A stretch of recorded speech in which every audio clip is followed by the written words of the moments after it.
Today we are going for the revision of national income by income method.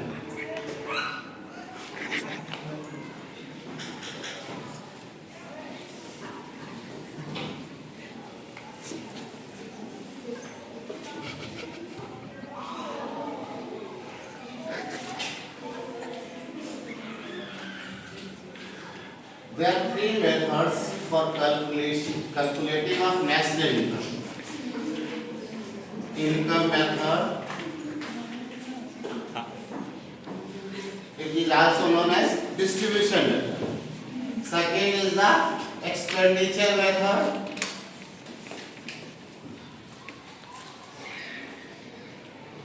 And third one is the output method. It is also known as product method. Expenditure method is known as disposition method. Firstly, which component are coming in calculation of national income? We know that after that we go for the calculation of national income by income method. Components of national income by income.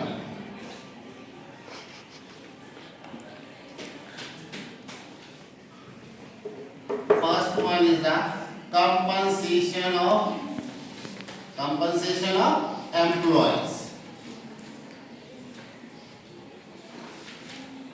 Second one is the operating surplus.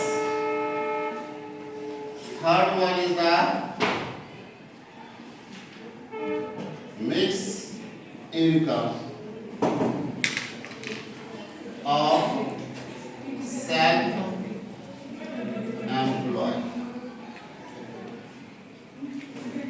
And fourth one is the net factor income from abroad. Okay. Fourth component. First one, the compensation of employee.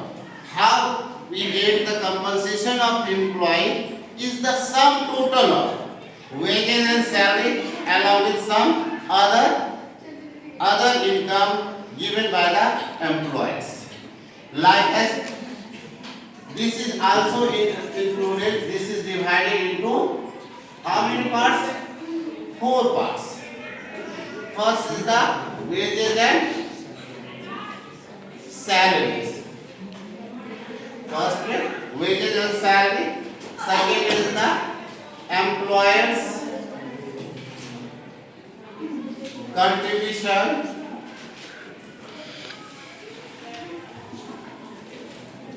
Towards social security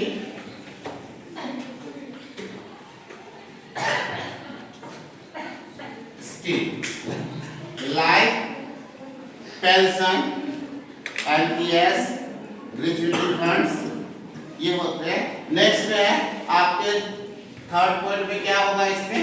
next third one is the payment in kind और cash. इसमें देखो payment in kind and cash में क्या देखते हैं? जैसे मान लो इंटरेस्ट रेंट फ्री हाउस मिल जाए, फ्री इलेक्ट्रिसिटी मिल जाए, इसे क्या कहते हैं? Payment in kind.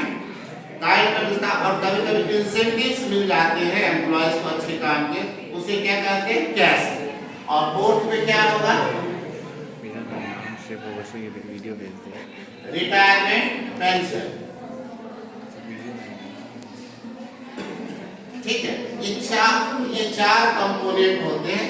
और क्लास 12 के लिए जो हमारा बेसिकली जो रहता है wages and salary and employers contribution, यही दो को इंक्लूड करेंगे. ठीक है. तो आप लोग क्या करेंगे? पहला कंपोनेंट को फाइंड करेंगे कंपनसेशन ऑफ एम्प्लॉय और उसके बाद हम दूसरे चलेंगे जिसको कहते हैं ऑपरेटिंग सरप्लस। ऑपरेटिंग सरप्लस, जो सरप्लस कैसे चलो, ये ज्यादातर हमारे income from property and entrepreneurship के आते हैं। Operating surplus is the income generated through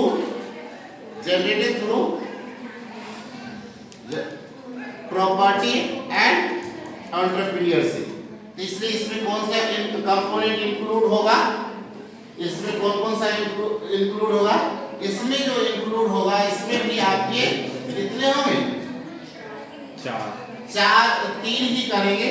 जैसे पहला है इसका rent and royalty. Royalty discovery पे मिलता है, ठीक है। रॉयल्टी किसपे मिलता है, कोई भी चीज अगर एक्सक्लूसिव राइट है किसी प्रोडक्ट को लॉन्च किए, उस पे हमें क्या मिलता है, एक्सक्लूसिव राइट। हमारी मर्जी के बिना कोई दूसरा कोई यूज नहीं कर सकते, यही नहीं होता है exclusive right over any discovery innovation.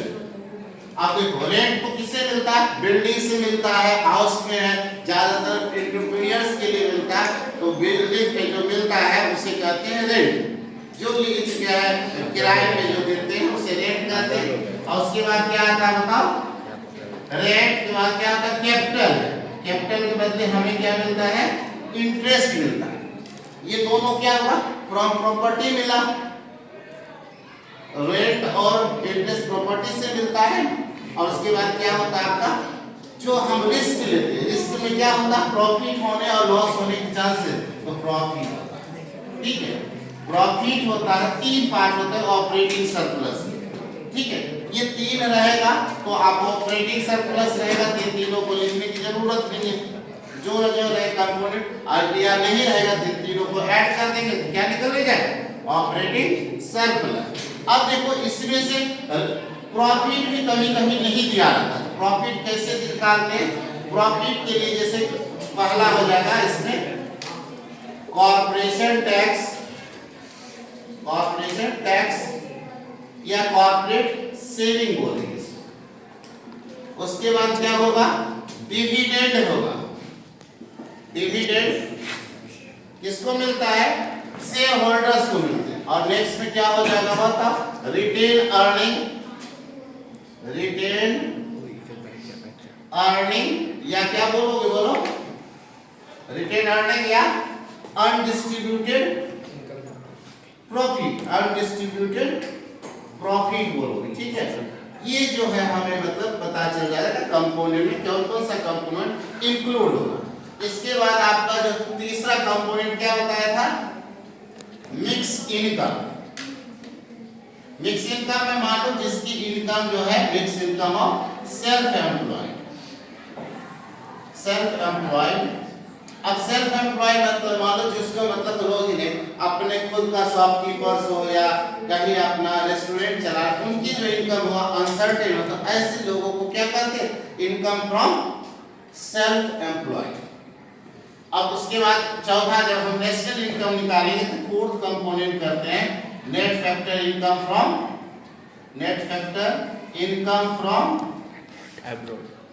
Abroad. Short form में क्या लिखेंगे, NFIA लिखते हैं, NFIA। अब देखो नेट फैक्टर हमारे देश में भी अब्रॉड के लोग रहते हैं और हमारे देश के लोग बाहर के कंट्री में रहते हैं। तो इनकम रिसीव होगा तो प्लस में आएगा, income receive from abroad plus में होगा और income paid to abroad minus में होगा। तो दोनों को जब हम मतलब डिफरेंस निकालेंगे क्या निकलेगा, net factor income from abroad निकलेगा।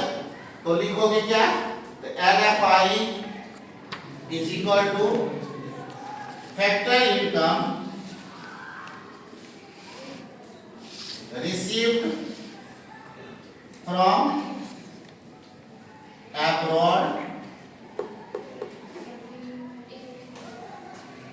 and माइनस निकालोगे factor income paid to abroad। ये चीज हो जाएगा आपका, ये चार आपको कंपोनेंट को फाइंड करना, इससे आपको नेशनल इनकम निकल जाएगा। किस मेथड से, income from income method, national income from income method से आपके निकल जाएंगे। तो इसको हम मतलब कैलकुलेशन के सेंस में एक क्वेश्चन आपको दे रहा हूं और इसके आधार पर आप एक क्वेश्चन को सॉल्व करेंगे।